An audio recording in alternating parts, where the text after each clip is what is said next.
Hi, everyone. Welcome to our continually growing series of programming on the Bodhana network. It's so weird to say that, Jack. Um, TBG is now TBN. yeah. We're not going to have anything weird like Conan the Librarian, though. But No, that was we showed that just in a session because yeah. yeah, Um, that was fun. Who are all of we for those folks out there? right. So my name is James Kirk. I am a therapeutic GM with the Bodhana Group. Just general all around great guy. I do go by Captain or Cap. And my co-host, Jack Berkenstock. I'm gonna let him introduce himself. Oh, absolutely. Hi, everybody. I'm Jack Berkenstock Jr. I'm the executive director and one of the founders of the Bodhana Group. If you are here and you're like, what the heck's a Bodhana?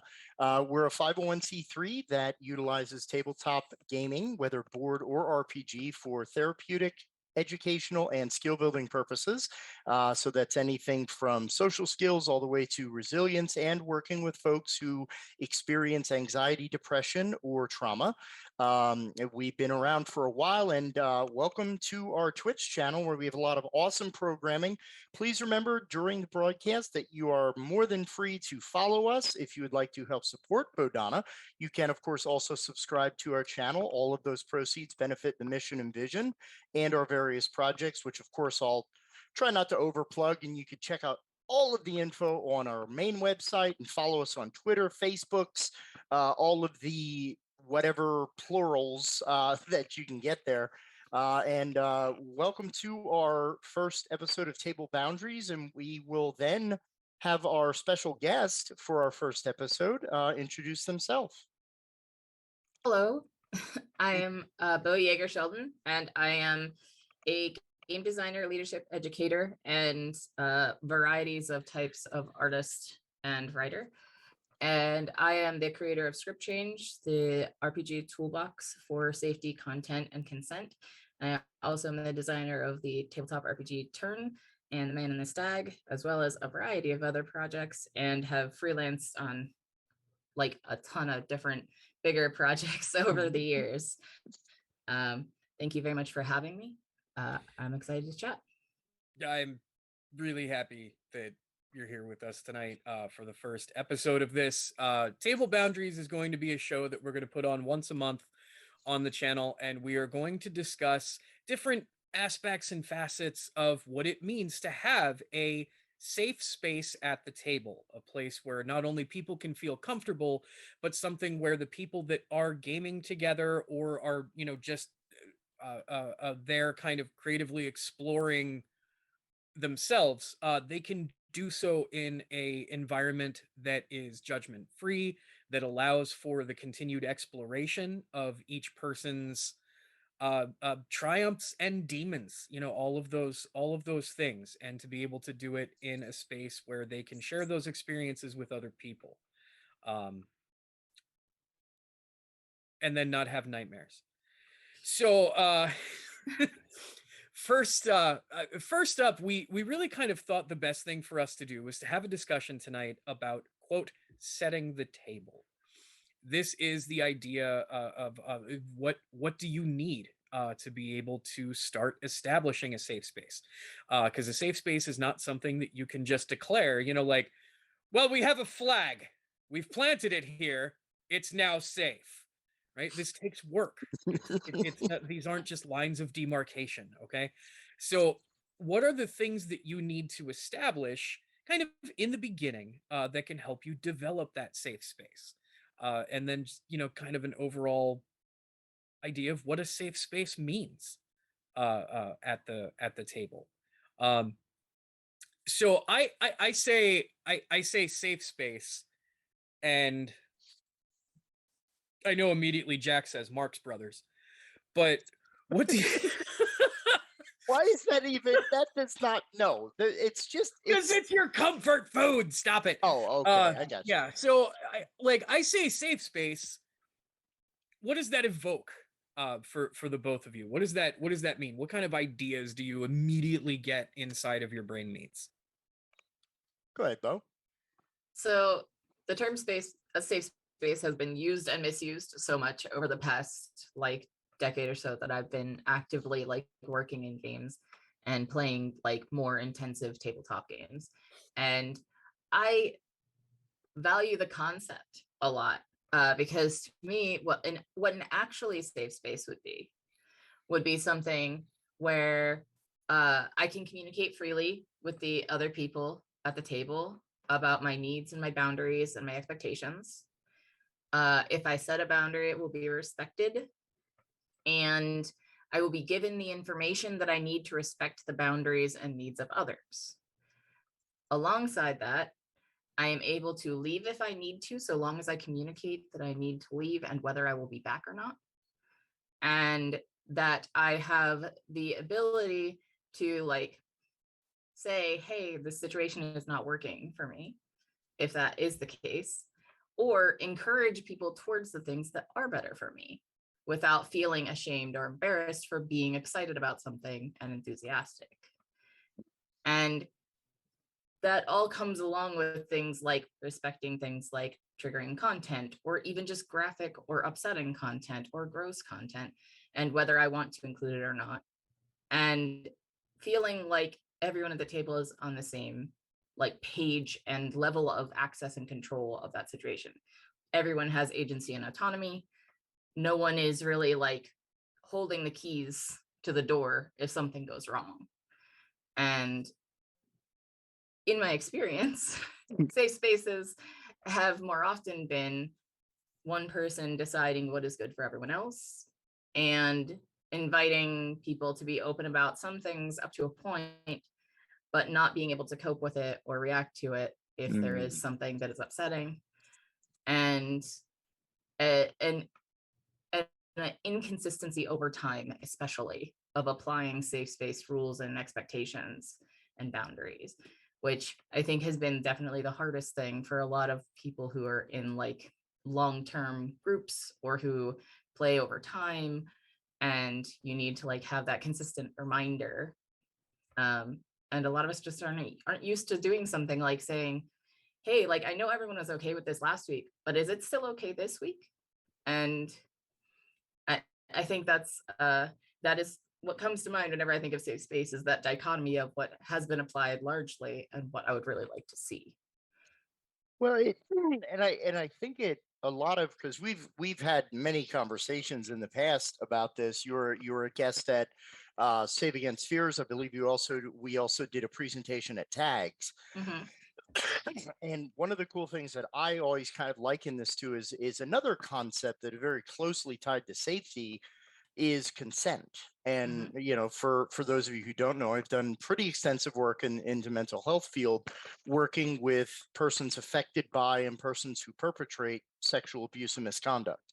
And one of the big key points that we teach in a lot of this is the idea of consent. And most people, I think, of this understanding because it's not a topic that we talk about culturally. It's not a topic because it makes people uncomfortable, the idea of what true consent is. And you hit upon a lot of the hallmarks that people don't realize are part of the idea of consent. Consent is not just permission. It's not just, oh, okay, you can talk about the whole drinking a cup of tea video that they use to talk about consent. And the idea is that consent is not just a person giving their assent. It is also that person understanding that whatever their level of either assent or dissent, that is understood, it is heard, it is respected, it is responded to, which is the active part of this process that I think when you talked about the maintenance phase of this, if you will, you're right. That's the biggest part of this, because it's work. This is work to keep safe space at the table and in play, because it's not just like James said, you plant a flag and there it's done, the job is finished. No, because even as you get comfortable as a group and you've come upon certain topics, people's lives change, people's situations alter. Something may have happened to that person since the last session that now all of a sudden, like, maybe I'm fine with automobiles and depictions of whatever, but maybe something happens in my life that now and it might be temporary, it might be permanent, doesn't matter. It's Mhm. still the fact that that's where that person is at that moment.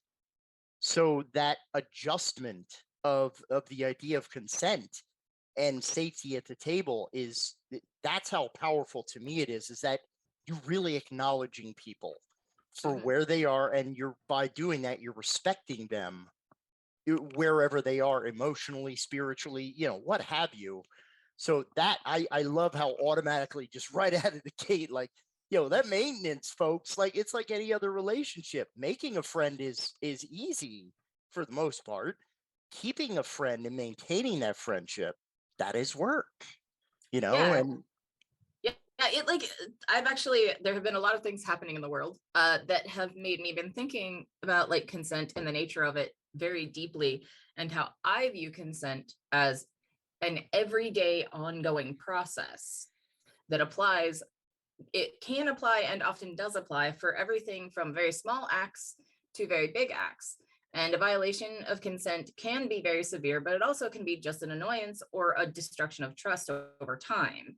And so the reason why it's so important to do maintenance things and also to initiate consensual like discussions in the first place is because you need to know where somebody's like actual stance is on whether you have to ask for things and what you have to ask for and what the consequences are if you fail for it. Like, you know what I mean? mm, And we have this big idea in our head that consent is only for things like sexual assault, which is not true.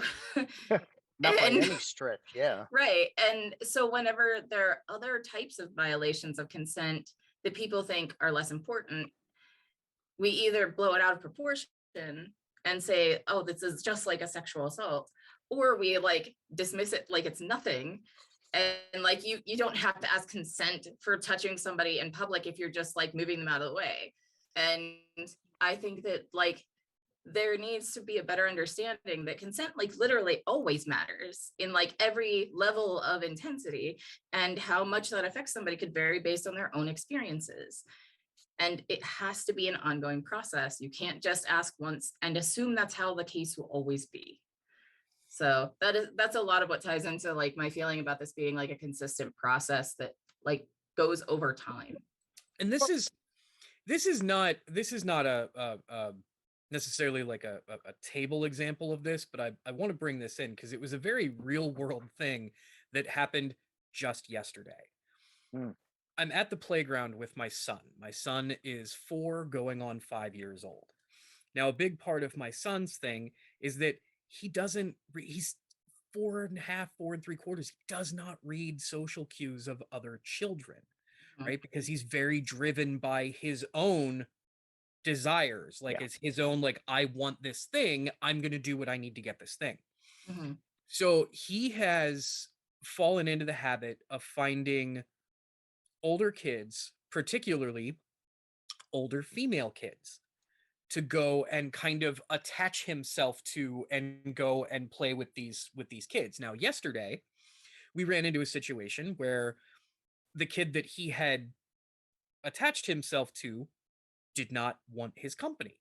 Mhm. And her I don't know if it was her younger brother or just a friend or whomever it was, both of them had, I guess, expressed several times to my son, like, you're kind of bothering us. Can you please go play elsewhere?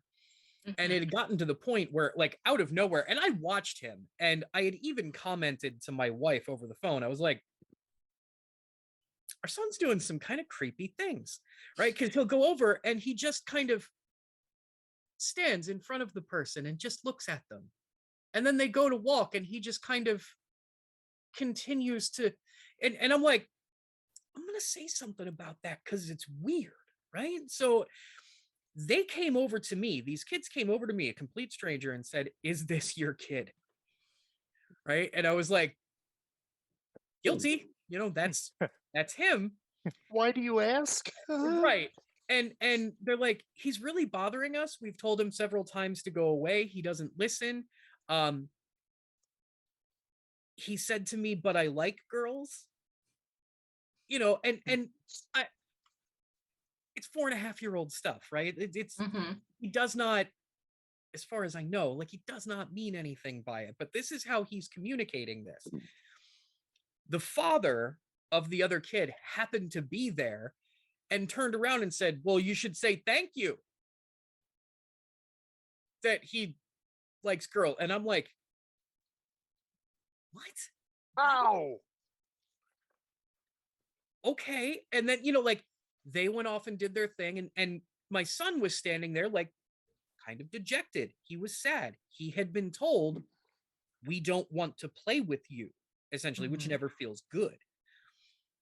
And the other guy like just stood there and then kind of shrugged his shoulders. And he was like, kids, what are you going to do? Right. Ha ha ha.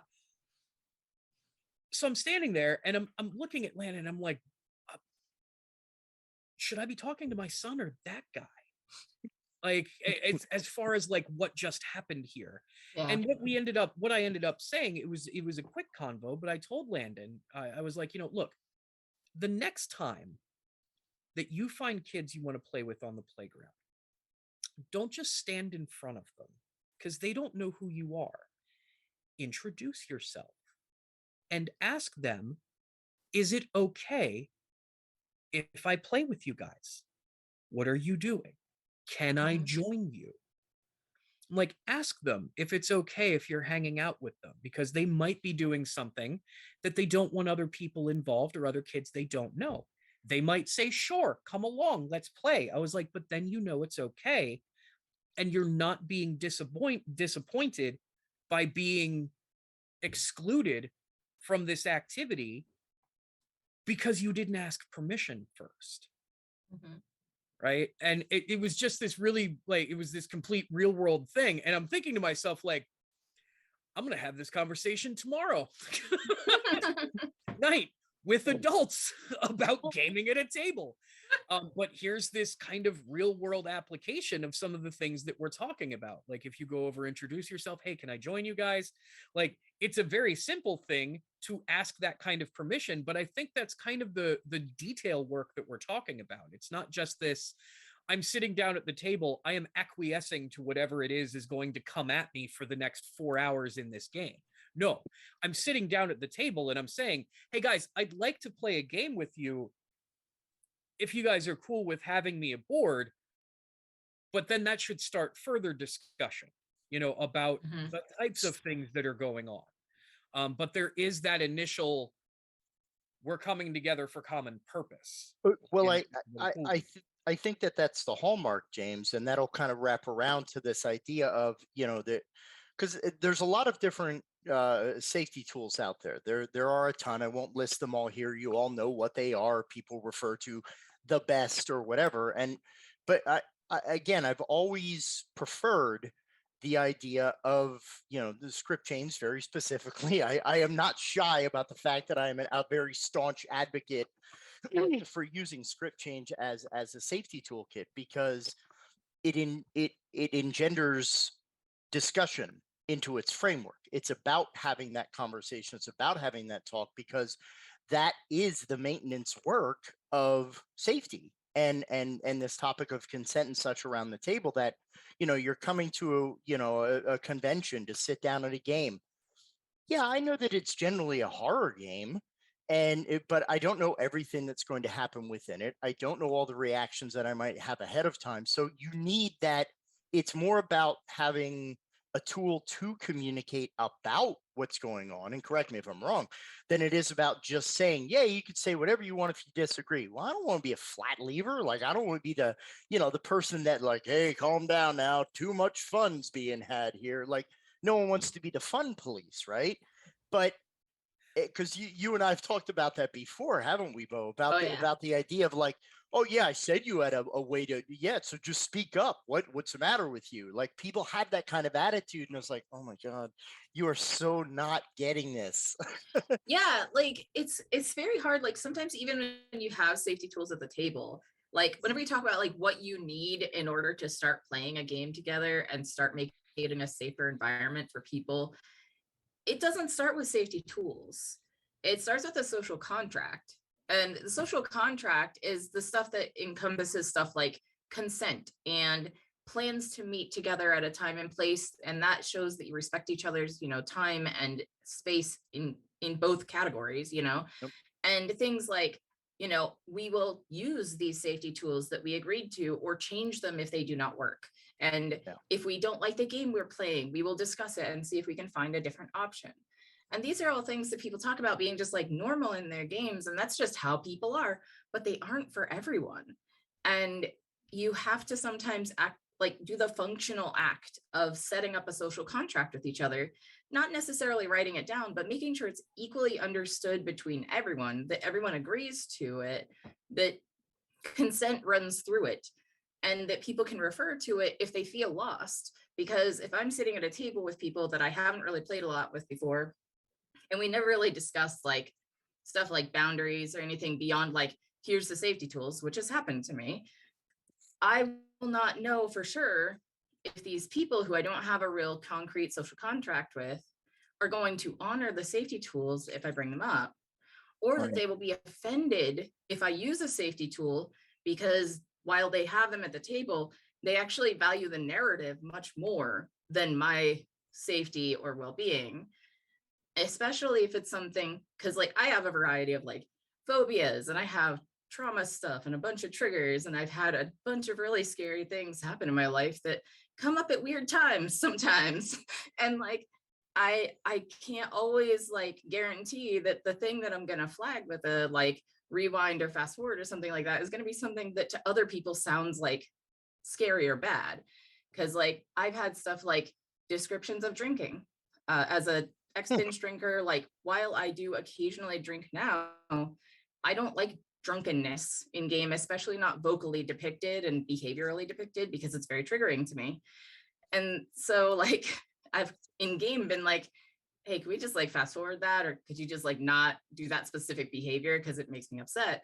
And people, if I like justify it to them at that time, sometimes we'll be fine with it, unless I have like a social contract with them and like they understand to accept that and just like move on or whatever.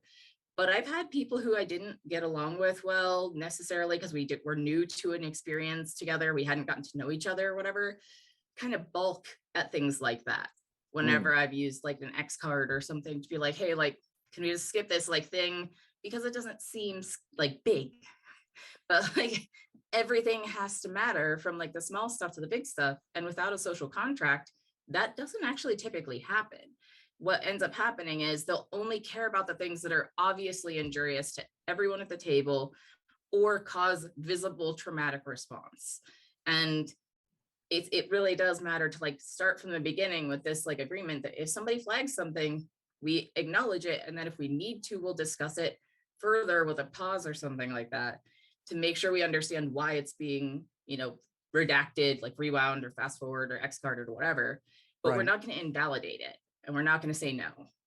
And that's hard to do if you don't talk up front, basically. Well, and I think it extends on to a different kind of more involved conversation in a way. And again, I've done a lot of extensive trauma work over the years that I've been as a professional, and I love Vanderkalk is a very preeminent studier and researcher in the field of working with persons who have trauma, and I think that we don't, as a culture and as a society, we have a lot of divergent thinking about what constitutes trauma. James, you mentioned earlier about the idea of, a no judgment zone. Well, unfortunately, as much as we would like our brains to work within a certain paradigm, our brain categorizes things. Our brain slots things into certain paradigms, and one of those paradigms is, as much, we really have to fight against this impulse of, well, according to my records, because that's how our brain thinks. Our brain collects information. And I'm not saying this is okay. This is just a part of this puzzle, if you will, to put in that in my life, I have undergone certain circumstances which has given me a specific worldview. That worldview is perhaps, I say it's fully adaptable. I just have to tackle it myself and go, nah, hold on. How am I thinking through this? But something as simple as what you mentioned with people's vocalization and the way that they express drunkenness. remember that, one of the things that Van der Kolk talked about in a lot of his work is that trauma does not happen to a person. Trauma happens inside of a person. Mhm. And an example, I'm a huge Golden Girls fan. Okay. I am not shy about that at all. Super fan. A super fan. Super fan. So I have a bunch of t-shirts. My thank you for being a friend back in St. Olaf, a ton of shirts. And I wore one to work one day thinking, it's the Golden Girls. How innocuous could that be, right? One of my coworkers basically came to me, she said, would you mind, like, do you have like a button-down shirt or something today? And I was like, oh my God, is everything okay? Like, and she expressed to me some situations in her life that, a person who hurt her, that was what this person was showing on television when her abuse happened. Wow. Now, and again, this is the thing, that something as simple as a song, a smell, a food, a mention, it wasn't, well, come on, is it kind of over? It's just a shirt. I mean, I'm not that guy. It was, oh my God, this is a connection that I didn't intend to hurt this person or to bring up those memories. But these are the kinds of examples that I think we're talking about, where you don't know. Mhm. You cannot know. And it is unreasonable to have hey, could you just carry a sheet with all your traumas on it and just put it on the table for us all to read? Like, no, don't ask a person to be that vulnerable. But folks do within Mhm. these conversations. Just, and it's that societal, just get over it, or you're making too much out of it. And it's like, no, there are some things that we can overcome at certain points. There are some things that we just cannot, and I hate that that's become like one of those phrases where, oh my God, I just can't today. And it's like, but there's a seriousness behind that, Yeah. right? I mean, I don't want to sound glib, but you know what I'm saying? Yeah, absolutely. And like, as an example of like something similar to that like has how you can accommodate it beyond stuff like in your example putting on a shirt, related to games actually. So well, I was in a past abusive relationship, and the partner and the roommate that I stayed with and was there with at the time played Destiny, the video game. Okay. And they would play it like all hours of the day and night, very loud, very disruptive. So I got like no sleep, and it basically like became the background noise for some very bad things that happened in that relationship. And my one partner was like very recently like, I'm going to start playing Destiny, and I had a full out flashback at the Yeah. idea of someone in my house playing that game. And so what I did after I freaked out for a little bit was like, so can you just let me know if you are playing it and make sure that you don't play it without me knowing? And whenever you are playing it, please don't have the audio on unless you warn me. And please don't show me any screenshots or anything without checking with me first. And we have not had any issues.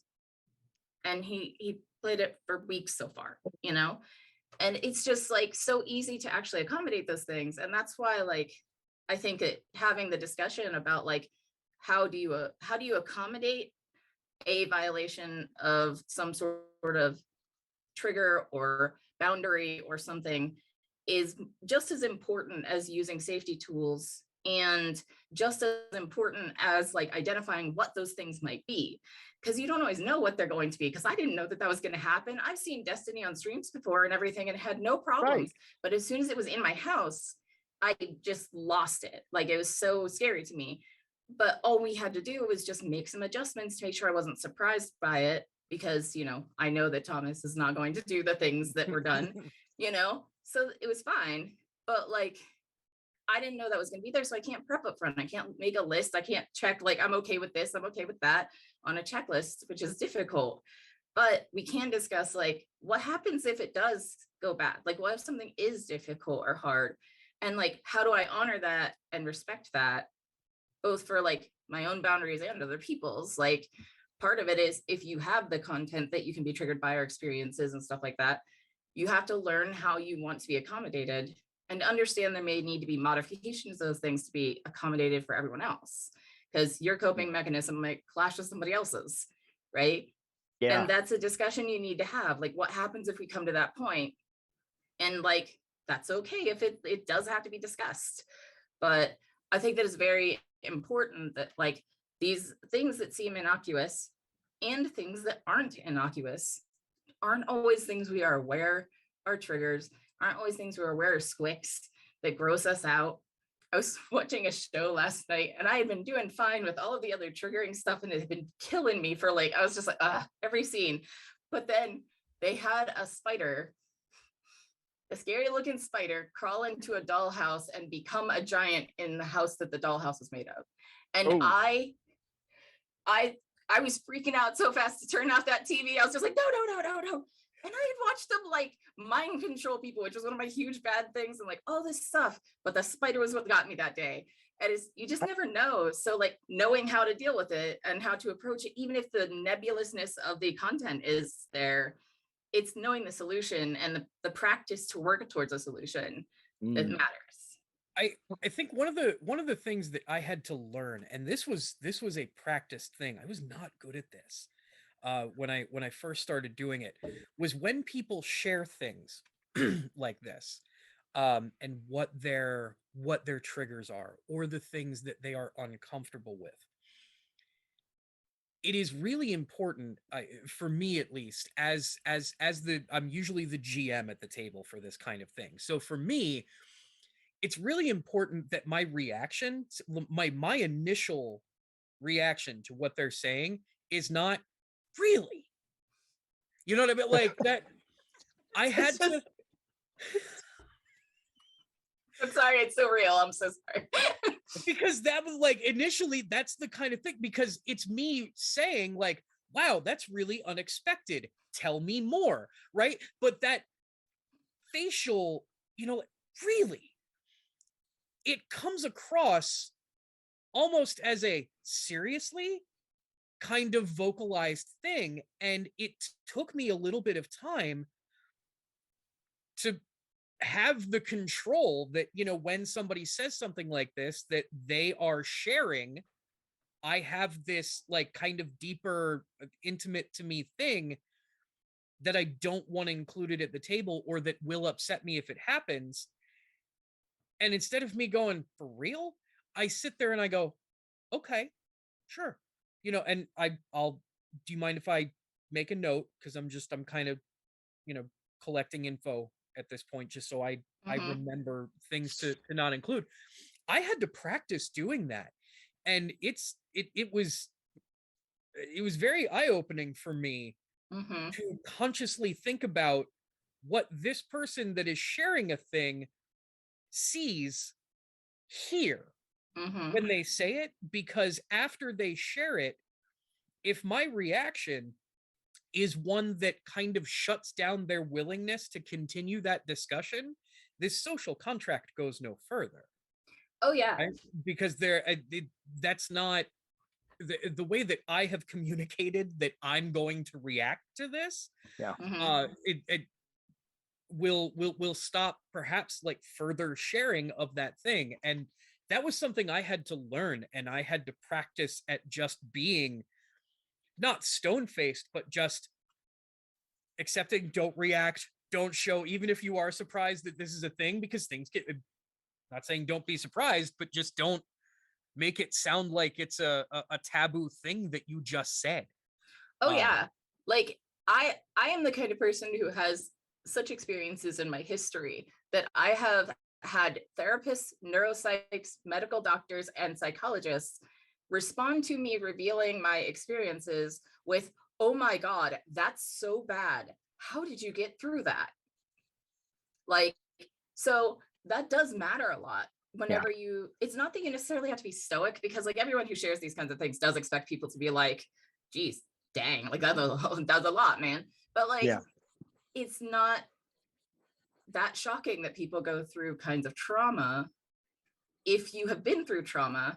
So it surprises us sometimes whenever other people are like, holy crap, and like, I appreciate that you made that effort. It's very valuable. And I do like, I think that that is part of the initial establishing thing, is like making people understand that you're not going to be like, oh, you're an oddity to me now. Like, you are Right. weird. You have something unusual about you that I didn't expect. And it causes this like sense of fear of like, oh, I definitely can't reveal more, because there's definitely more. And Yeah. it's so Yeah. so it's a very important thing that, you know, that you did that work, and that people do make an effort to not, even if it is shocking to hear what someone went through, like while you can say, well, that's unreasonable that that happened to you, or I'm so sorry, or something like that, it helps to be a little bit toned down like that, to just let people know that you're not going to make them into a sideshow. And I fear that so much, because I've had that happen with doctors, with people I've gamed with, like where it became like, oh, we have to avoid this because of, you know, Beau's issues or whatever.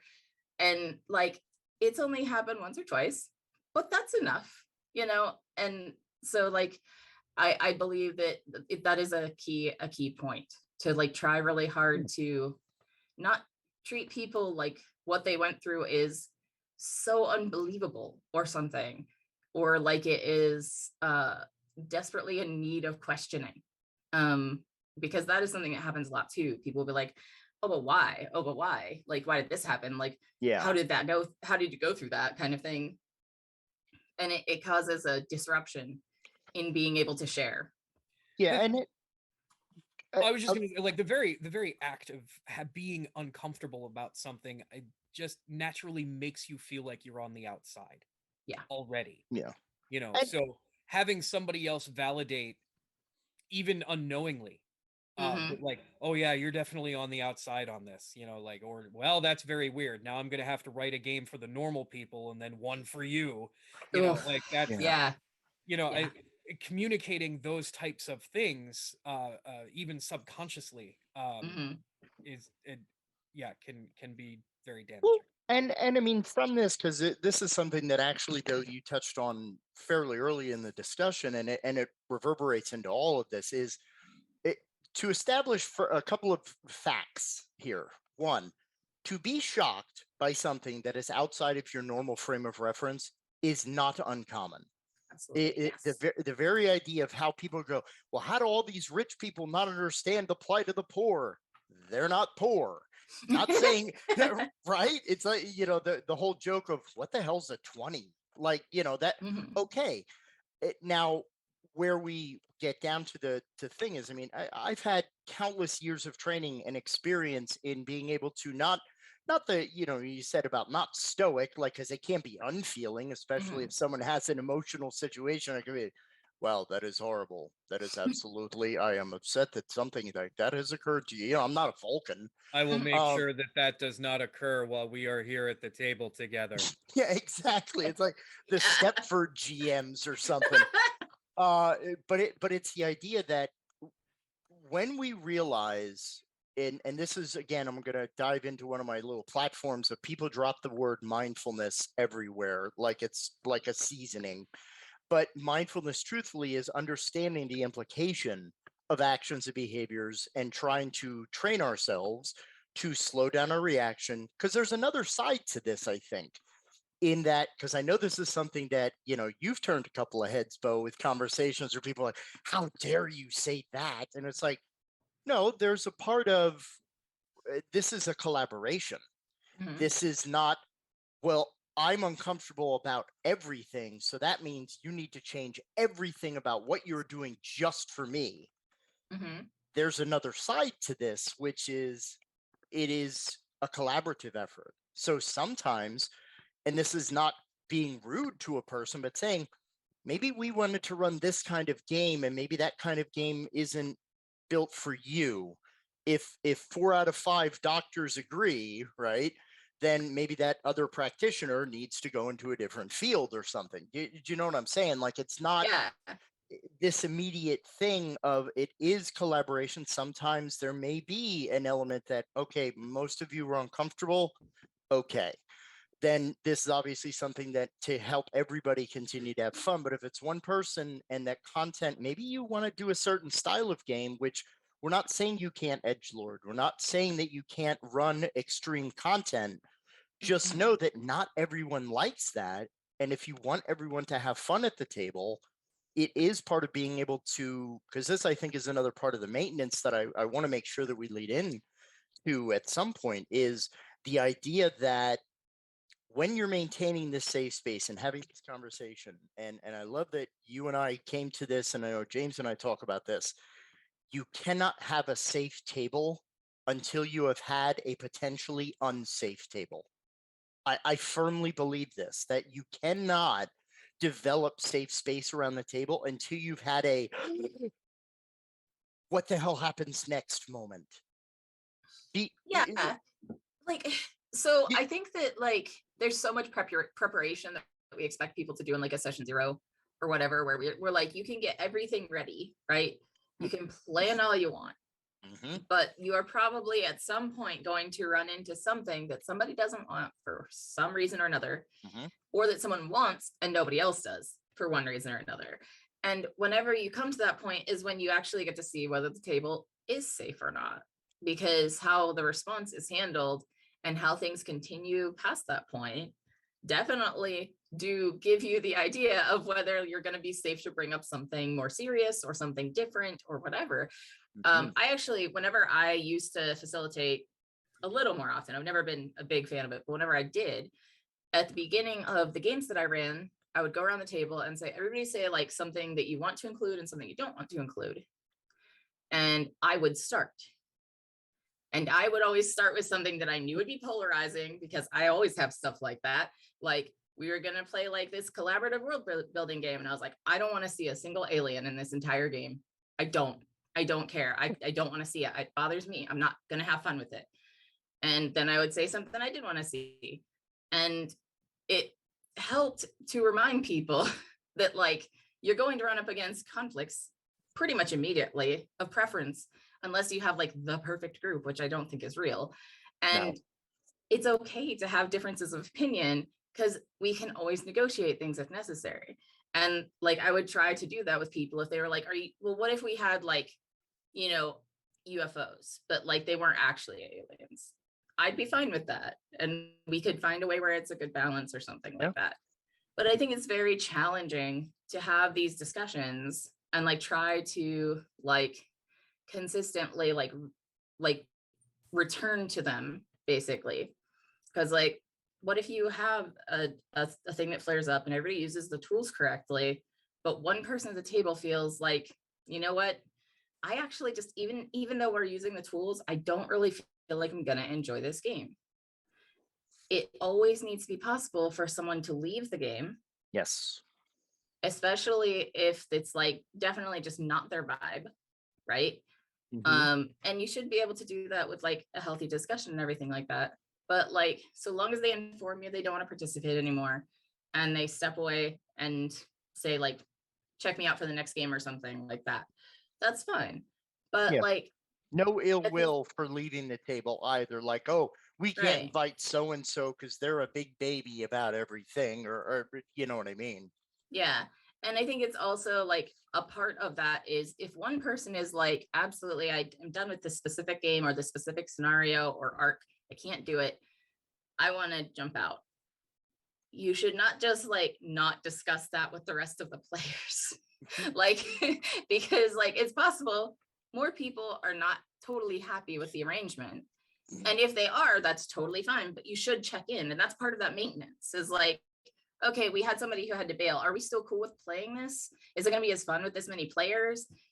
Was the content problematic in some other way that like I wasn't catching or something like that? That discussion, like that continuation of asking for consent for continued engagement with the material, with the play, with the storylines, as well as making sure that like the group cohesion is not damaged if someone has to take a break or step away or has been hurt by others and is still trying to adjust.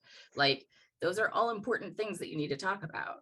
Well, and it's also part of that process that, I mean, and I know that James and I have told this story at many a different time, but we had a very unique experience once with a local college that we were doing COVID relief role playing experiences for, and really unexpected. And the whole thing was, at the time we were using, I believe we were using X-Card and Lines and Bales at the time, was before we fully adopted script change. And what we found was in the adventure, one of the players was basically like, well, I don't want any loot, corpse looting. That's where it started. And we were like, okay, what do you mean by that?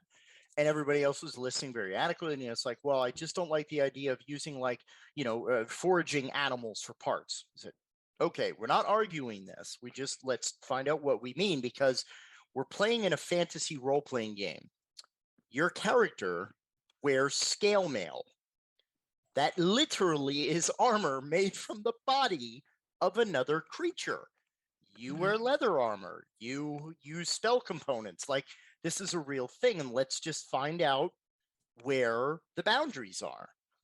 And the whole thing was, the person really loved dragons, and they wanted to make it that, we weren't operating against like dragons, which he really loved.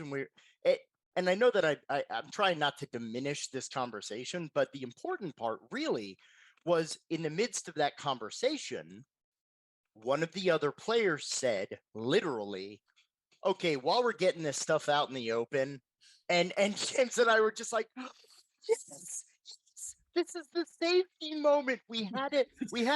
Jack, be quiet. They'll see you. Right. Right. It was like Diane Fossey, Gorillas in the Mist kind of a thing. We're just like, ooh, what's going to happen now? And the player said, I don't want any racism in our game. This is an African-American gentleman. Now, the player who is the dragon person said, well, if you don't talk about racism, how are we going to work out racism? Right? You see where this could have gone. And then the other player said, I live racism. I don't need to play racism. And eventually, this one player realized he was speaking from a position of privilege. And he was like, I'm sorry, I didn't mean to cross your boundary that way. And the group, surprisingly, because I think so many people are afraid, well, if we start to have this uncomfortable conversation, everyone's going to get their feelings hurt, and then the group's going to break up, and it's just going to go to hell. And it's like, or you may find commonalities at your table and you have deeper discussions. Both players were heard. And it led to this deeper discussion where he opened up to the group, and everyone was like, oh my God, I never knew that you had to go through that. And, it led to this powerful moment, but that set the tone of everybody saying, okay, so if I bring something up when it happens, this group is not going to run me out of town on a flagpole. It's cool to bring it up, right? And that's kind of magical. But people are still afraid of those moments, because I don't think we know, especially in an era, sound like a grandpa now, in this era of, well, my opinion's the best opinion and blah, blah, blah, like everyone's so camped in these ideologies. I think folks are afraid of the art of negotiation. Oh, yeah. And like, there's also like a very difficult balance to strike as someone with trauma. The sharing what you would like to avoid, or how you would like to approach the game, like in a positive way or something like that, without having to resort to trauma dumping with people to get them to believe you or understand you. So like the player who says, I don't want racism in the game, in some instances, thankfully not in that one, people might have been like, what do you mean you've experienced racism? And could press for it. And people are afraid of going through that, so they don't want to share something that could potentially be delicate. And that's why, like, demonstrating that you can talk about sensitive things and everything is part of the safe space concept. It's like, you can't say, hey, well, we'll be fine if you bring something up, but then there's never any example of that to actually experience or to give an example of, so that people know for sure that it's true. There's a lot of mistrust, I think, that is justified largely between marginalized people and traumatized people, and people who have gone through things that make them have to have boundaries, that not only make us feel like it seems like other people don't have any need for those boundaries and they don't have any trauma, but also that they're just going to interrogate us and push us to justify anything we've been through. And so I think that it's so very vital to be willing to listen to people if they have to share something, but also let them know that they don't have to give like a dissertation on their trauma for us to just skip something in the game. Like, because I think that's one of the most like heartbreaking things is like, somebody finally opens up to you and you're like, yeah, but like, can you give me the dates, times, and some receipts? Because like, I don't really know. And maybe then we could take it out. It's like, no, just take, is it really going to ruin everything if you take out the racism? I don't think so. Right. I'm pretty sure it will make it a lot nicer for a lot of people, frankly. So Yeah.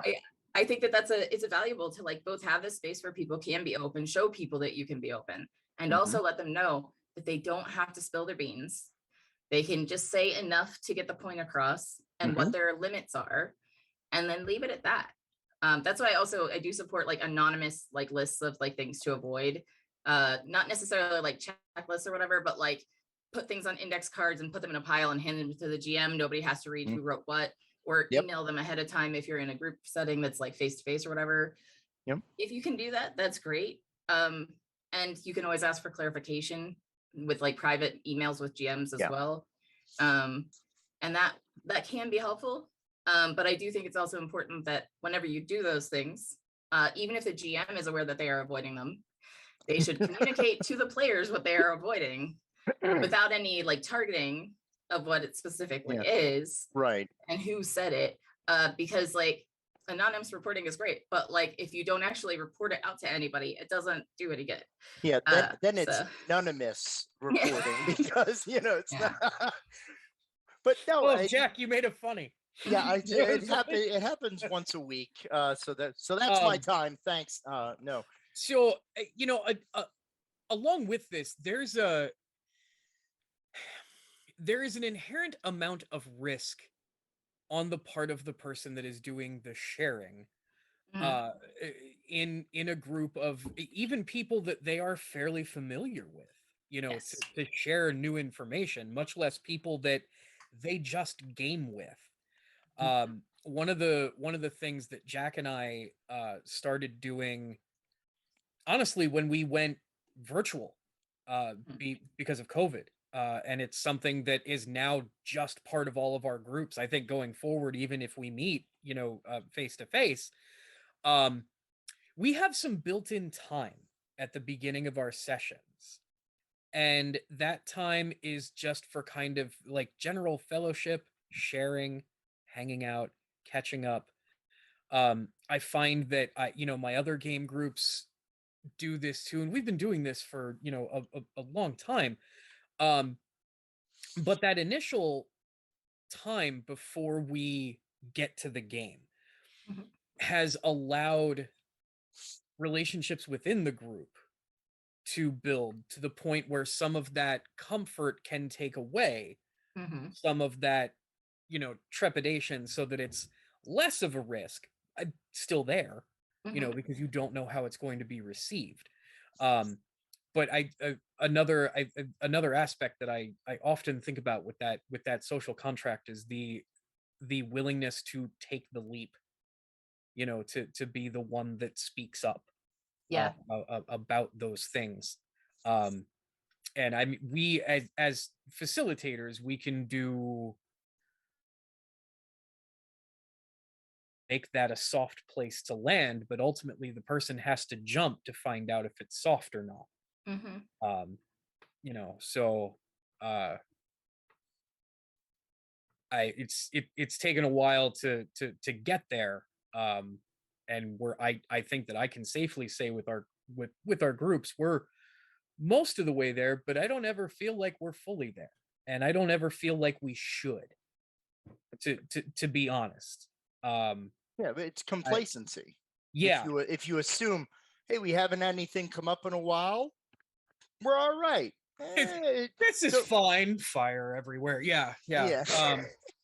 Like I do think that like obviously like creating some sort of camaraderie and like maintaining the social contract actually does involve socializing to a degree. So that kind of discussion and contact is really good.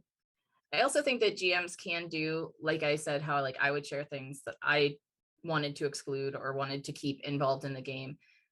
You can do that with some degree of vulnerability that makes people aware that like you're listening and that you also have things that you care about and things that you want to be like limited, and having the GM share something like that and trying to present it more on an equal plane can often make it feel to the players that if they see the other players not react like jerks, that like, okay, there might be a chance this is a step in the right direction, kind of thing.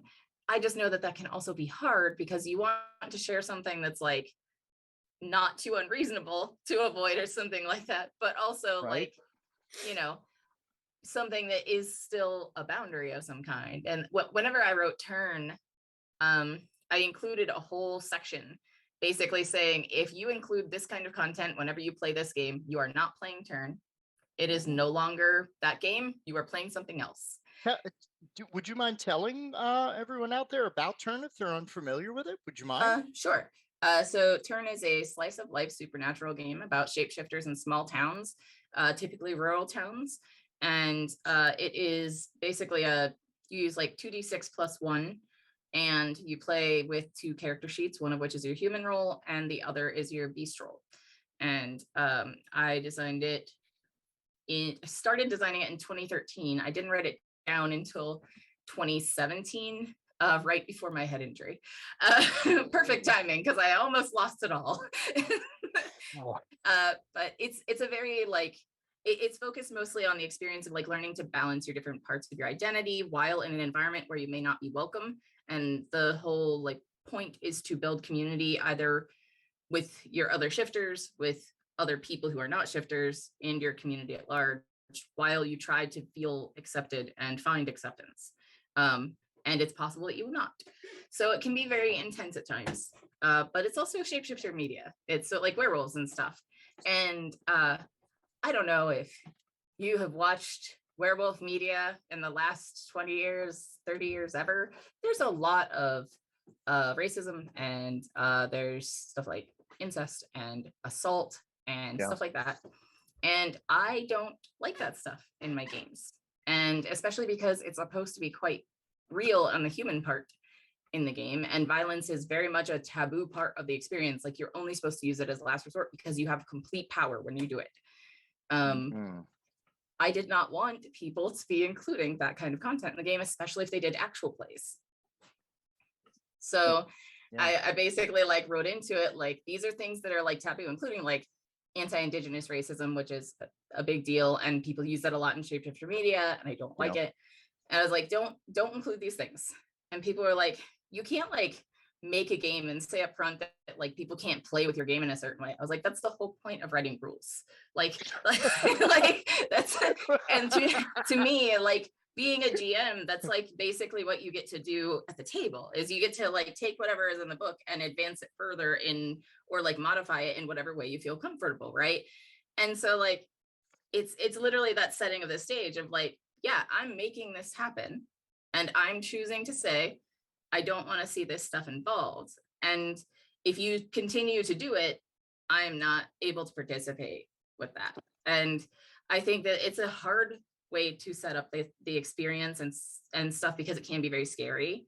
And I know that a lot of people will balk at it, but I do think that there's a lot of power in saying, I will respect your boundaries because I have boundaries of my own. And I am asking you to respect those if you want to be involved with me and this. And I think it can make a really big difference. It's just really difficult, I think, to start that process. Well, it's a collaborative effort. Again, we come back to that word, and I want to use another example, because actually I was kind of like, oh, I'm going to see Beau today, because we were running one of our therapy sessions of Teens in Space, and you were cited in Teens in Space as, you know, for the script change toolkit when they got into that section of the book. And one of the things that I like about certain systems is this idea of rules as guidelines as to what, you know, because Kids and Brooms, one of the choices that they made in that system was, if you use magic in this game to compel another character, or if you use this magic violently against another living creature, your character is taken from you. And people, you can't tell me how to play my game. You know, it's my game. I'll run my game the way I want. It's like, but there's a certain ideology behind that also, I think, is, because there are many brands to the concept of what we say when we say representation. So we can talk about cultural representation. We can talk about representation of different groups and personalities and whatnot. But there's also the what is represented is in some form or way, shape, or form replicated. That when we talk about what we, art imitates life, but life imitates art.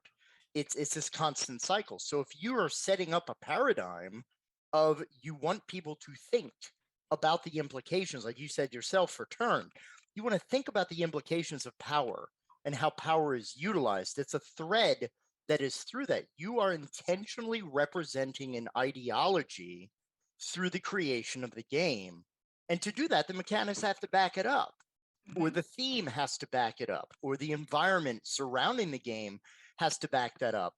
And because one of our board members, Barack Blackburn, asked this great question where he says, he was like, I love testing GMs at cons who are all about the safety tools. He says, and I come to tables and I say, all right, I don't want any combat.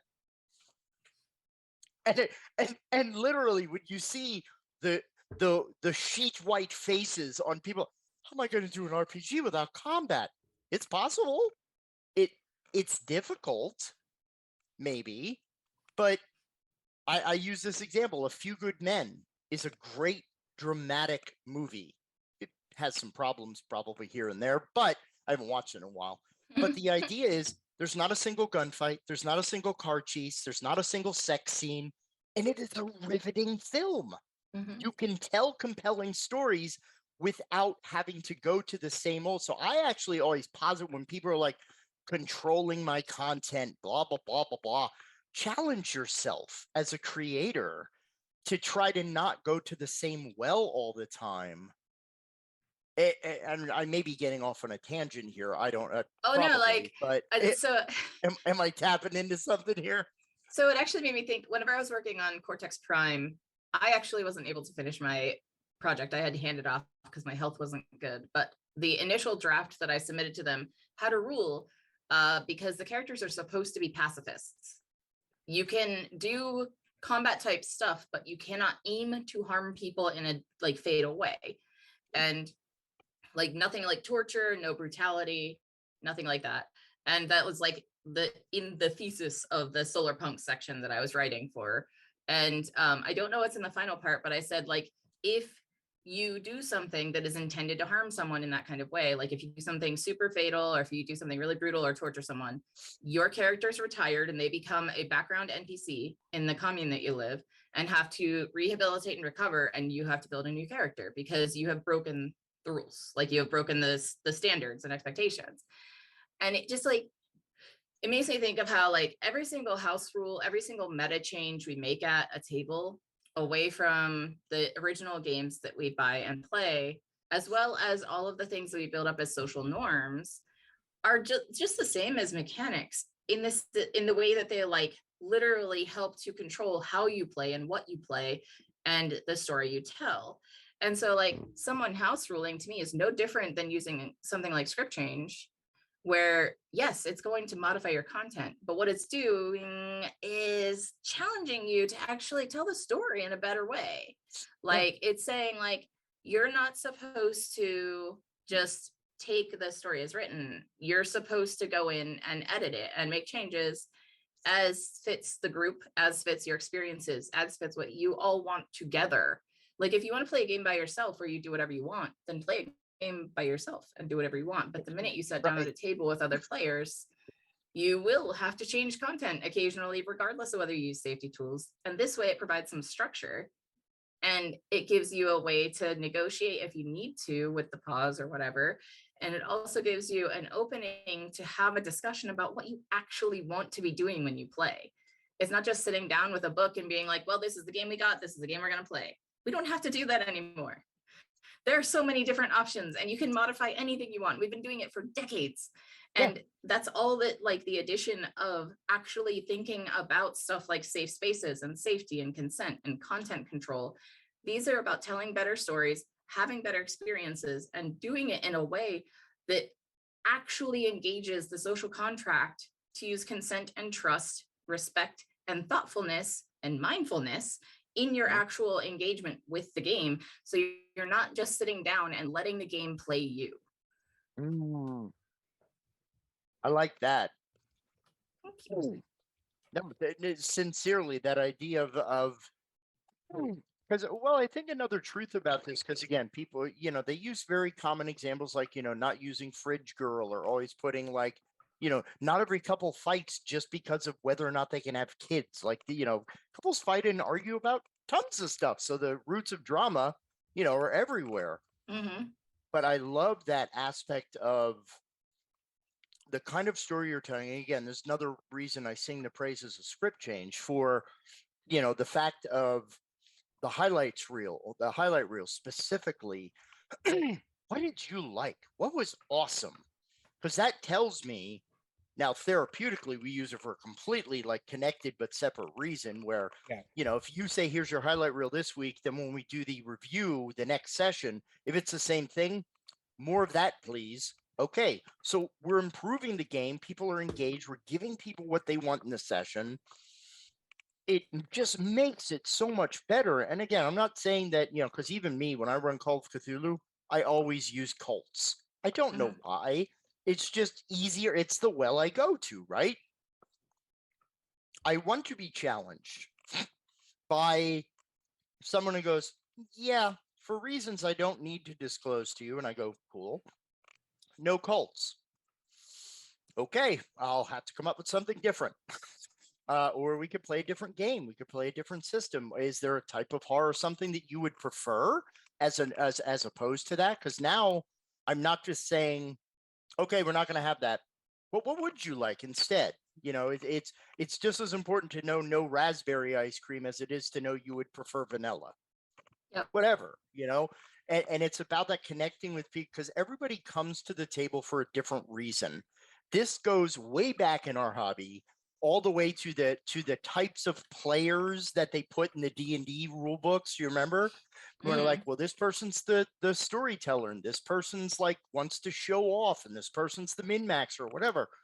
Everybody comes to a game wanting a different type of experience, and it makes it, if you can get the sweet spot of meeting everyone's expectations while providing a adequate drama, and everybody is safe and they don't feel pressured, you get so much more of that person because they're not guarded, right? They're feeling that they can be who they are and enjoy the game as it is. Like that, if you can get that sweet spot, like you got money right there. That's a game that you'll talk about forever. Yeah, I really like whenever I play a game and I don't feel like I am like stuck or something like that, where like I feel like I can openly communicate like the things that I like and that I don't like without any kind of weird judgment. But also just kind of like when it feels like if there is a change for some reason, like even if we don't have like the splat book or whatever we wanted, right? And we just got to try and wing it or make stuff of our own. I don't feel like we can't proceed, And I think that is like one of the biggest worries of like having to bring up problematic content or something that's triggering or whatever, is you're worried that that's going to kill the game. And like, you want to reach that sweet spot where people feel comfortable and everything like that. But if they're so afraid that if they speak up, it's going to just collapse the Jenga tower, it's kind of devastating and it's kind of difficult. And so I think that like trying to pursue that point where like people can like pursue their highs and like acknowledge any challenges and like try and work around them, that's like important. That's something you want to aim for. And part of building that up is like determining what safety in a space is for you and for your players, and making sure that your interests are aligning so that there's reduced conflict, but also like making sure that people feel okay pursuing like joyful things and addressing challenges. And if you can't do that and you don't make it feel comfortable to do that, whether it's through session 0 or through like preparatory stuff at the beginning and wrap meetings or doing highlight reels or having something like a discussion about what tools work best for you. Yeah. however you do it, however you communicate to people that they do actually have that space to be both positive and enthusiastic and critical of things that are difficult or challenging, and showing that you can always seek a way through it, whether it's we try and do the fun thing, or we can't do the fun thing right now, but we'll try and find space for it and like actually commit to that. Or it's saying, yeah, this challenge is a problem and we're going to work around it, and we're going to like address your needs and meet your boundaries. Like you have to figure out how you're going to do that from the beginning as a start, and keep refining it as you go along, Well, so that no one gets abandoned. Well, and I think that because this is something that James and I have learned, of course, working with younger children and teens, and utilizing a tool that, I'll just openly admit, it's a very intricate tool. It's a simple tool, but it also there's a lot of aspects to it. One of my favorites is the frame by frame, in that because the more that we use the tool, like it becomes so much of the fabric of play that people no longer think of it as jarring. Because when you can, okay, we're going to use frame by frame to increase tension in a scene, as opposed to just using it as a, does everybody around the table feel okay emotionally or spirit? Like, no, don't come on, you're like, you know what I mean, like that. The idea of how you portray this, as far as frame by frame, it's like a horror movie where you're going like frame by frame, little scene by little scene. And by using the tool and calling it out by name, it goes back to what you said earlier, we're normalizing it. By using it by example of, oh, so I can call by that. Oh yeah, because biggest mind blow is people are like, there's no stop button, because the story keeps going, the story keeps continuing. And again, I probably asked you this question before, but how intentional of that was a choice by you with script change to not have a stop button? Or surprised me that you entered one now in one of the latest updates, and I'm like, oh crap. So script change explicitly does not have a stop button. That was a really big choice that I made, because I had thought about it. I was like, that could be like a emergency exit button kind of thing for somebody. So I think I could see how some people would use it. But to me, what the stop button would represent is a basically halt in communication. And not only does it damage like the flow of the story, which does matter to a lot of people, but I came from like way more traditional gaming and went into indie gaming from there. I used to play like D&D and Shadowrun and Mutants and Masterminds and stuff like that. And now I like make games that are one page where you don't actually roll anything, So like for me, like I knew the mentality of a person who would be handed a safety tool that said, I can stop the game, and how just outraged that could make someone. Like I knew how angry someone could get, and I wanted to make something that would be approachable to people, even if they were trad gamers and who might be hurt by a disrupted story, because I know how that can feel. And so whenever I wrote it in, wrote in the original script change, I explicitly decided like a stop will not actually help conversation. It won't help resolution. You can pause to discuss things. You can have breaks. You can do that if you need to. But the reality is that you need to work to continue the story and continue dialogue with each other and have a conversation. You can't just be like, emergency red button, I'm jumping out of the plane. That's not how you play the game. And I know this does come like really deeply from my own fears of like abandonment and stuff like that. And like my difficulties, like even when people just like need time to process after an argument or something, it is immensely triggering for me because of my childhood. And so like, I could not imagine how I would feel at a table if I was playing a game with someone and I didn't know what the problem was yet, and they just were like, stop button, bail. I was like, I would lose my mind completely. I would not be able to function, because I can't handle it when people do that to me in arguments and stuff. And I was like, it would be 10 times worse in like a casual situation that I may never get an answer at their con, like what am I supposed to do? So it's like, I think that it is better to institute the pause. So if people have an issue that they need to like elaborate on, or that may involve them stepping away from play, they can pause, say, hey, I need a break. I need to get away. I will come back by X time or not. And they also have the ability to like just directly alter the content with rewinding and fast forwarding and all of that stuff. to be like, hey, like this is totally not acceptable, this specific content, let's address this and move on. Because it just, to me, the like feelings of like, oh no, they are just leaving is so scary and bad. And like, especially because I don't have the idea of what I did wrong or how I hurt them. And that I don't think that it's constructive. And this is definitely like a major issue with me, like relationship and life wise, but like I like when people explain things very much. So that's why I just couldn't handle the idea that I knew I would just freak out, because someone has done that to me as with an X card. They just like put the X card on the table and just like left. And I was just like, oh no, like this is not okay. So like it could never happen for me, unfortunately. If anyone adds it, I do disclaim it. It is not mine. Well, no, and again, that's one of the things that I intentionally wanted to ask, because I know now I do have a joking question, because this has come up, I think, once in one of our sessions.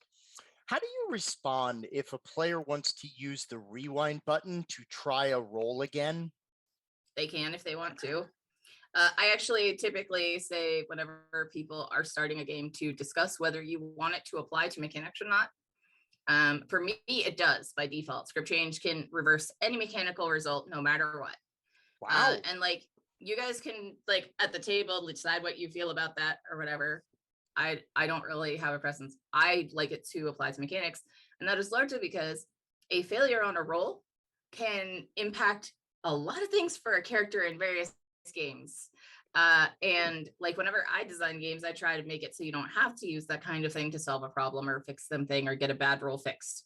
But whenever I'm playing like D&D, if I get a critical failure and like I totally ruin what I just did, like that's devastating to me. Like if my character gets killed because of a roll, I'm done with the game. I will not continue playing a lot of the time. Like I can't handle that.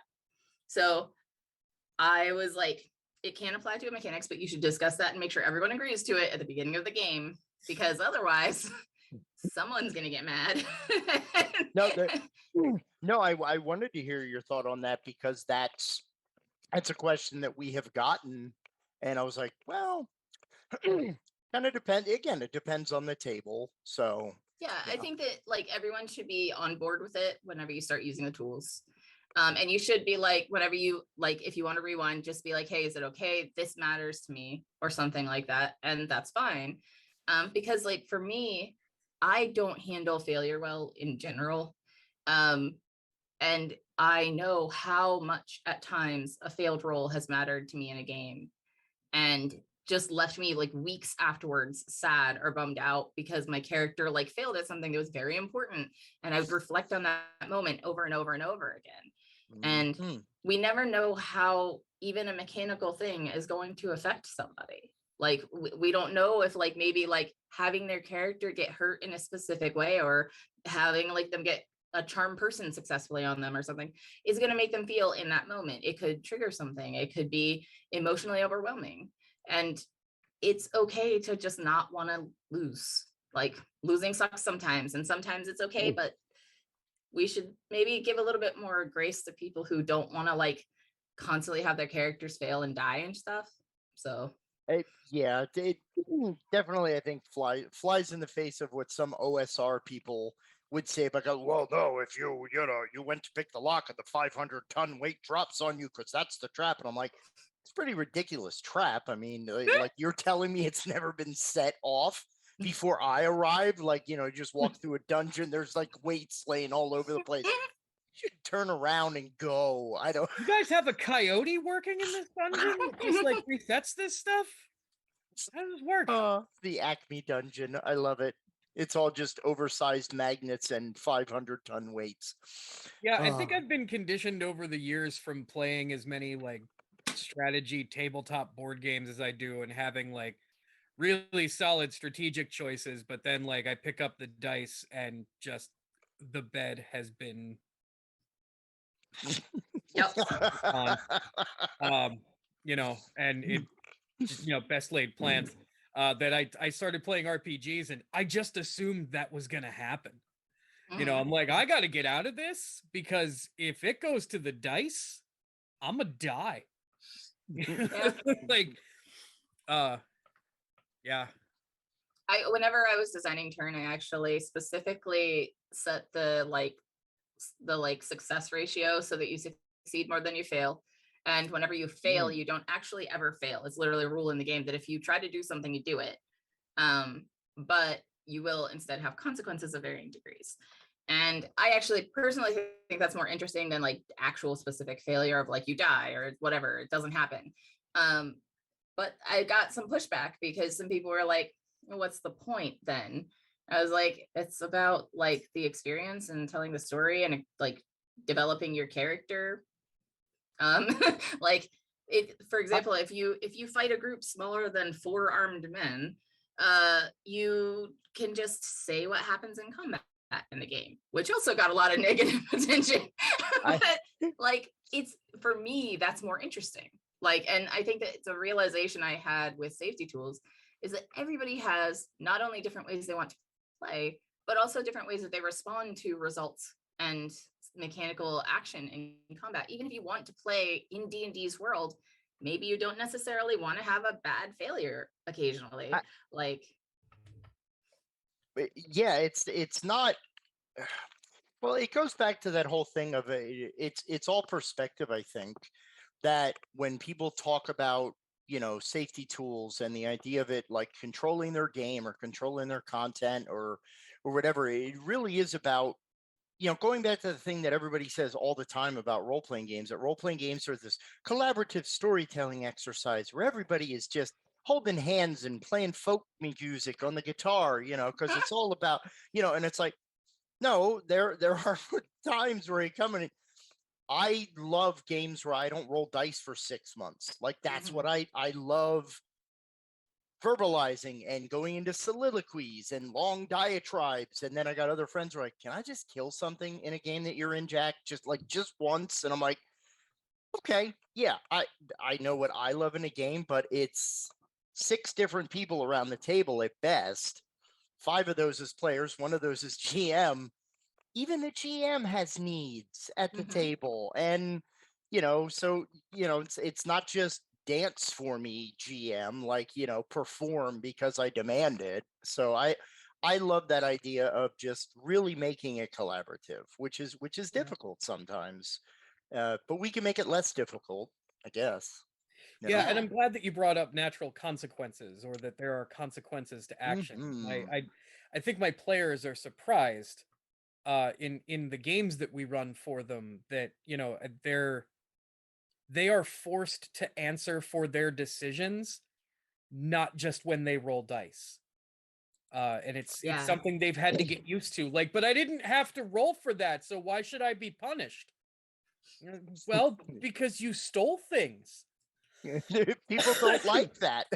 And because you guys decided to get into a laser gun battle inside a sewer system using trams with trained agents, and you shot and destroyed one of the trains and those people died.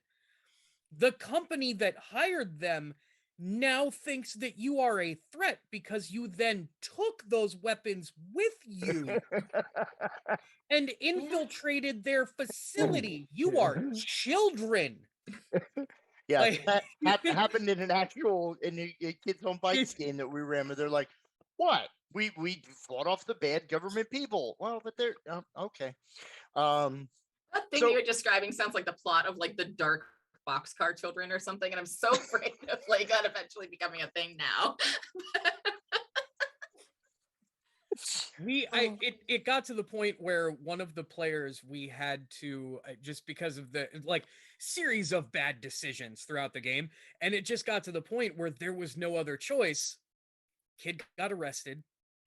Kid had an ankle monitor, and now kid has to make up excuses and reasons and try to creatively get around the fact that he is monitored and can be found at any time.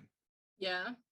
Yeah, You know, it was an interesting goal thing where basically the one of the goals was learning about consequences, and very much this young person was very much to the point of like, well, I'm a kid, nothing could happen to me, and I was like, oh no no no, we're gonna explore through the narrative some things that can happen when you like to try to beat up your friends, and even that was like, TJ.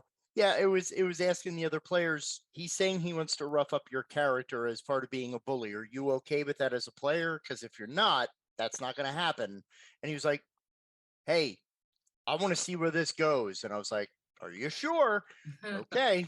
And so it had some very interesting outcrops, but I guess that's the other, like, talking about advice or whatever for people.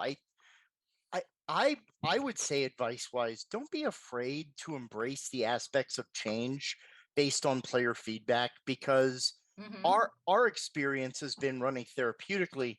People, when people feel free and that what they want will be promoted responsibly and respectfully within a game, people will go further than what you thought possible. Like, I think people feel hemmed in by restrictions, but when you provide someone with that open tableau, and again, I love systems that are very GM light, like Kids on Bikes, which is, hey, when you put your hand through the icky sticky portal on the other side, what do you feel?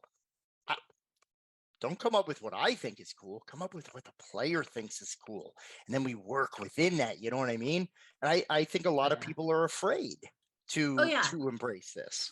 I actually think that, like, so there are two parts of what I'm about to say. The first thing is, you should always talk at the beginning of setting up a game about what kind of consequences are okay for your players. Not just like what content might be triggering, whatever. Not just that. If you fail on a roll, or you do something inappropriate in game, or something harmful, or cause damage, or do violence, what consequences actually are acceptable for you whenever there's a whole wide world of options out there? Like, is there something that's going to actually be genuinely upsetting to you, or that might ruin the game or make it less fun?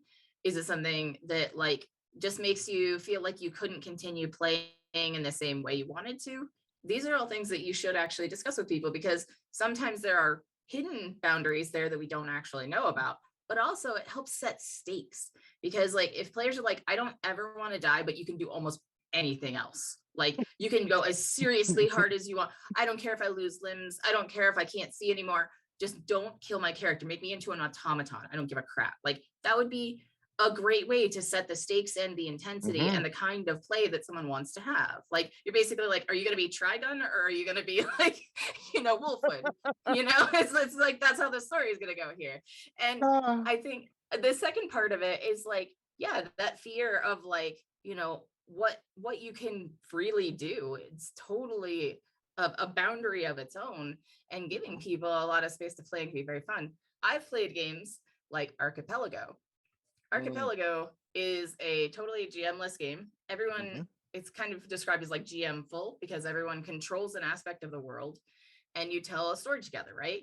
And people have done some amazing things with just like cards that say things like yes and, no but, try a different way, stuff like that. Like, it's amazing how much you can explore with no limitations on content and no real hardcore mechanics, and instead just a literally codified social contract and power over the entire world that you're playing in. Yeah, it's very impressive, and it can be so daunting that some people won't even engage whenever they try and play. Yeah, well, that's too silly. It's not serious role playing. Well, what does that mean? I have seen so many people that have been beheaded in games of Archipelago. I'm pretty sure that most of them aren't as silly as people think. Well, because there's another one similar to that. You may actually remember the title. I can't remember it right now. It's a very surreal game that has a deck with it, and it's like steampunk type era London, and it's a surreal landscape, and the cards are like yes and, no but, no and. So I think that is actually using, if that's the one that I'm thinking of, I can't remember the name of it, but it is like it either modified the mechanics from Archipelago or did like a different kind of version of it. And like, some of them, the versions of Archipelago that like got like hacked or like built into new games are serious. There's like one, Love in the Time of Kavarna, I think is what it's called. Okay. Everyone has like set roles that they play, and it's like a story of like princes and magic and witches that fall in love with princes and all of this stuff, and it's like so intense and emotional and serious. And I think that people associate mechanics with seriousness a lot of the time. And so whenever they're given like a game that is maybe fewer mechanics or fewer restrictions on the narrative, even, they can kind of freeze up. And that's partially because they don't know, if I do this, what happens when I do this? Like, what if it goes bad? What if it blows up in my face? Like, there's not a rule for what happens if I rob the bank. So the game doesn't say I can't rob the bank. So I rob the bank, but then like you have to figure out what the consequences are. And that's why I like really a lot, whenever it comes to stuff like that, to like getting people to engage and explore their boundaries and explore new games and new narratives and everything, is to just ask people what they want, like what they want to see. Like, what's the thing that would scare you the most right now? Like, what would terrify your character more than anything else in the world is one of the best things to ask in a horror game, because I can scare myself better than anyone else can in the entire world, you know? Absolutely. Yeah. So like, it's a really great way to like empower them to control it and give you like the limitations of what it is, but also like get them to like really like engage with the world and feel like they have power. And that's really, really fun. And it can turn very, very serious very quickly, but it's really cool. Yeah, we had a similar situation talking about consequences where we were just introducing one of our groups to Pugmire, and we had just started playing, and they encountered like, we wanted to test out the mechanics and whatever of, just how to do combat and spells and everything. So they ran into a bunch of bandits, and they had gotten it down to the last person. And one of the things that's always bothered me in RPGs is I was like, what world is this where no one runs away? Like everyone fights to the death, and they're like, well, they're just creatures. I was like, creatures don't want to survive? Like, that's not realistic. So we humorously turned the one bandit where they're like, tell us everything you know, otherwise we're gonna kill you. And the bandit, and I turned it into this complete comical thing of like, okay, I'm not complaining because clearly you've captured me and my hands are tied, but what's your end game here? And the players are like, what? Why don't you just tell us what we want to know? He's like, I'm a paid henchman. I don't know nothing. So you can kill me, but you're going to get even less information. Not to mention the fact that if you kill me, people are going to think you're murderers, and everyone's going to want to hunt you down. So I literally had this NPC. He was explaining the consequences of all of their different choices in game. And it was kind of like, where do you want to take it? Like, I didn't say, okay, players, let's think about this way, but we explored it through gameplay and through the narrative, and they loved it. Like the humor and everything. Like, you can be like, think of if you're creative, that's where a lot of this magic happens with it. And I think that communication that is started with safety tools and that conversation and the process of maintaining it, you just get so much more out of it. So please don't be afraid. And if you need help, there's tons of different sources. As a matter of fact, in the chat here, I am putting in, if you go to thoughty.itch.io, you can see all of the wonderful stuff that Beau has available, just to check out, because again, script change is just one of the many things that are there. I don't know if there are any like final thoughts or anything like that, because we're almost about 2 hours. We've had some pretty good, meaningful discussion. I just have very brief anecdote based on the thing that you just said about running away. Oh, please do. I whenever I first started gaming, I played like mostly trad games with like a group of my now spouse's like friends that did not really like me at all whatsoever.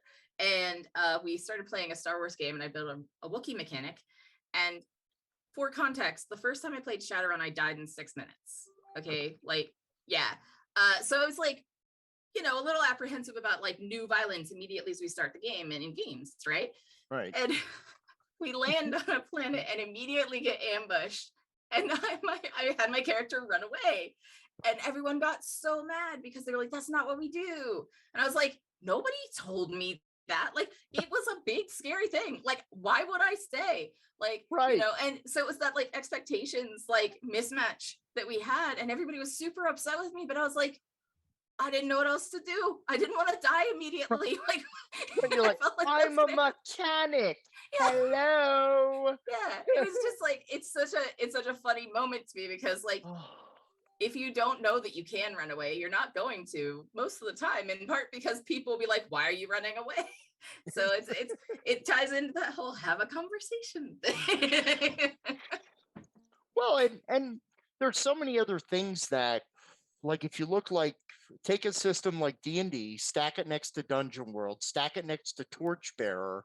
Those are 3 different unique experiences of what would be considered the same fantasy trope. But in a lot of that is, one of our good friends, Doug, was talking about how he wants disarming traps to be like the Hurt Locker. Like they're, because normally in an RPG, it's like, roll to see if you spot the trap. I spotted the trap. Roll to see if you disarm the trap. I disarmed the trap. That was tense. Yeah. Whew, nail biter. But that idea of how do you want to do things like that, because you may have players that are like, could you like actually like give us a description of the trap and we describe how to disarm it? Oh hell yeah. And if you describe it creatively, I don't know anything about setting traps. I'm not Elmer Fudd. So what do I know from traps, right? But that idea of now we're discussing it, no roll is required, and the players have told me I want to engage with challenges in this way. Just because you have dice doesn't mean they always have to be used. There's different styles of, like, we had players that just took and ran with so much because they were like, well, what do you want? Kind of silly, kind of serious. Okay.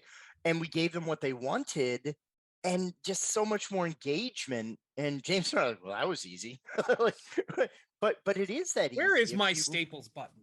Yeah, exactly. Yeah. So, yeah. So thank you for coming on and being part of the the first show for this thing. Anytime. Yeah, we have we'll have lots more to talk about as we continue month to month, because that's what content is. Yeah. So Jack already put up where you can go to be able to see all of the things that that Beau has available. And Jack, do you have any final thoughts for our viewers this evening? Well, I would say, but what are all the other various ways that people can connect with you, Beau? Your social deets, as it were. So I am on Twitter as Thoughty Games. I post very erratically about many different things as a heads up. I am also an adult, and sometimes my content is related to being an adult and adult things. But I am also available through my website. I have a contact page. My website is briebeau.com. It's BRIEBEAU.com. I also have products on Indie Press Revolution for hard copies of Turn, and I have some stuff on Thrive Through RPG under Datum AP, which is my kind of group with my spouse where we sell stuff. I am erratically available aside from email because DMs are unreliable. But I am always happy to talk about safety tools, games, game design, and all that stuff. And to consult if you are working on your own safety stuff as well. Yeah. And I wanted to mention for all of those who are either local to our area or willing to travel, we are in the process of, we are working out the arrangements to have Beau be one of our special guests at this year's Save Against Fear convention, which will be in York, Pennsylvania this year over the weekend of October 6th through the 9th. It is our return to, I won't say an in-person, but it's a hybrid. So even if you can't make your way out to us, we will still have tons of online stuff. It is our flagship fundraiser, and we are very eager to see everybody in person. So yeah, I guess for ours, you can follow me on Twitter at Bodhana Jack, or you can follow at the Bodhana Group on Twitter. Go to our website, www.thebodhanagroup.org, to catch up on all kinds of news. We do have our next training session, our 3-course TBG model training starting April 16th. So go to our website for info on how you can get trained in the Bodhana model, which will take you from theory to role-playing and running in 3 months. So that, I think, is most of our fine stuff. We have merch available on our website. We have our Wizards, Wars, and Wellness series available on Drive-Thru RPG. And if you're local to the Lancaster area, next weekend we will be in person at Zenkai Con in Lancaster, Pennsylvania, over the weekend of the 25th and 27th. Jack and I are both going to be running like some RPG stuff, and I am going to be running and proctoring a Disney Villainous tournament. Woo! The board game thing. On top of talking about all the fun stuff we do. Yeah. I had one last thing. Please do. Which is, if you have not already purchased either of them, because they've been doing quite well, thank goodness. On itch.io, there is the trans rights bundle and the Ukraine relief bundle that I have games in both of those, including in the trans rights bundle, you get turn, and at $5 for like 100 games, it's amazing. 1,000 games or whatever. It's so ridiculous. Fantastic. And the Ukraine bundle is also a sweet deal. So please do check those out. They're very important causes, and we are doing a lot of good with charity through games lately. So please support it if you can. Absolutely. And we will do our absolute to get all of those links for folks and put those into the show notes under this and the YouTube when it makes its way over to YouTube. So that's all, folks. Upcoming, we will have maybe Roll for Terror. And then more Coffee with Crimson next month, along with another episode of the Bodhana Cast, more Table Boundaries, and coming soon, we'll do it live, which is where we bring on guests to run RPGs, hopefully ones that they have made, and or just systems that we were like, we'll just do this one, and it's more of like a chaos-fueled nightmare than anything else. So thanks very much again, everybody, for watching. Beau, thank you very much for joining us. Thank you for having me. Thank you, Vaughn, for producing for us and helping keep us and the show on the rails. Thank you very much for stepping in and assisting. It was very much appreciated. And this is where we say good night. Take care. Stay alive. Good night, everybody.